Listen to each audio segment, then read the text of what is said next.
Hey everyone, welcome to the Octagon channel. We're going to bring you all the latest and greatest news from the fight world, and we can't wait to get started.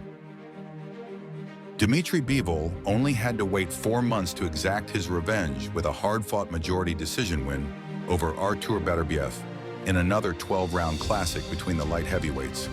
In almost opposite fashion from the first encounter, Bivol dealt with a charging bull during the early part of the fight, but then found his rhythm and really started punishing Beterbiev with quick, nasty punches in succession. Bivol's speed and footwork paid dividends as he consistently landed the better combinations as Beterbiev slowed down while absorbing far more punishment with each passing round. When it was over, the judges scored the contest 116 to 112.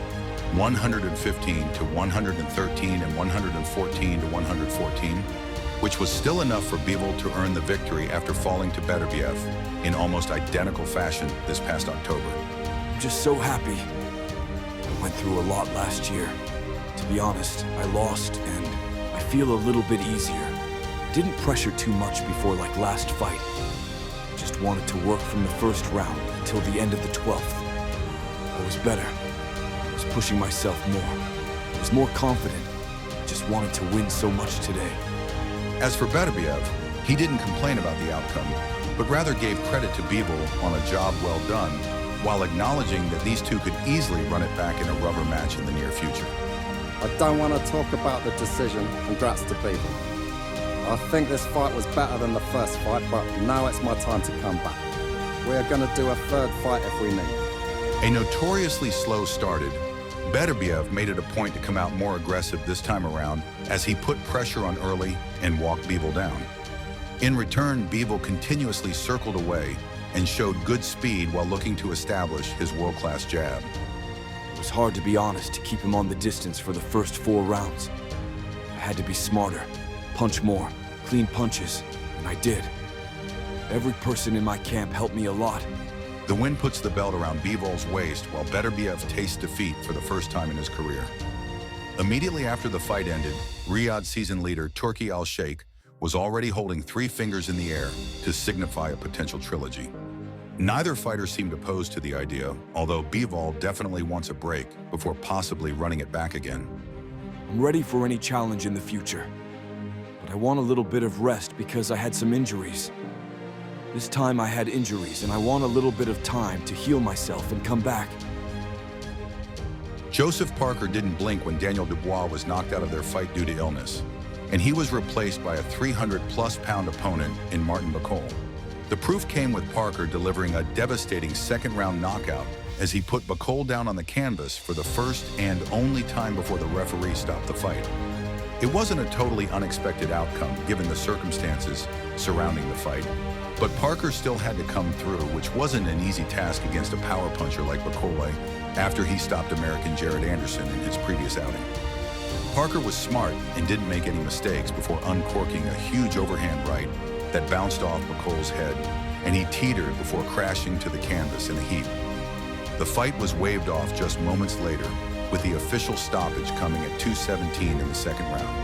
While it wasn't the same magnitude win that Parker wanted with Dubois as his opponent, he still got the job done in impressive fashion. Now he's gunning for a shot at the top heavyweight in the sport with hopes that this latest win gets him there. How do I fight for the world title next? Alexander Usyk wants a dance partner. I want to fight for the world title. I'd like to be champion of the world soon. I will fight anyone and everyone. Rob Font was supposed to fight Dominic Cruz at UFC Seattle, but ended up getting the 16-0 up-and-comer Gene Matsumoto as a short-notice replacement. Despite giving Font everything he could handle, it was the wily veteran who edged it out on the cards. Font earned a split decision in the featured catchweight bout of Saturday's Fight Night card. It was a hard-fought battle, and the heat really turned up in the 3rd round, as both guys went back and forth in a wild and bloody final stanza, much to the delight of the Seattle crowd. In the end, 2 judges scored it for Font, with the first round being the swing round for the fight. While their fellow UFC pros were thrilled with the action in the matchup, not everyone agreed with the scorecards in the end. Check out how fighters reacted to the action in the decision.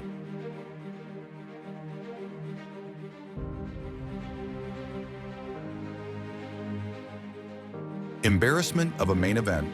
Fans left unsatisfied after bizarre end to Henry Cejudo versus Song Yadong at UFC Seattle. After a thrilling card that featured plenty of finishes and standout performances, UFC Seattle's main event between Henry Cejudo and Song Yadong left the West Coast crowd with a lot to be desired. Song came out on top in his main event bout against former two-division champion Henry Cejudo via decision. But the fight's conclusion came under dubious circumstances. The first round proved to be close, but quiet. Triple C tried to use his boxing, mixing in leg kicks to start dictating how the fight would go. Song, however, seemed to land the stronger strikes and combinations in answering back. This pace continued into the second round, but the American would have the notable strongest strikes of the round, busting up the Kung Fu Kid's nose late in the frame. But everything came to a sudden and spiraling halt in the third round, when Cejudo was poked in the eye accidentally on 2 occasions. The 2008 Olympic gold medalist took the full 5 minutes, saying he was still fine to fight. But upon going back to his corner at the end of the third, Cejudo complained that he was unable to see. The fight was halted, and referee Jason Herzog ruled that, with 3 out of the possible 5 rounds completed, the fight would go to the judges' scorecards for a technical decision. He even claimed to Song's team that such a ruling would save him from what would have been a disqualification loss. The Chinese contender won on all 3 judges' cards, with 2 29-28s and a 30-27. Check out how fans reacted to the action.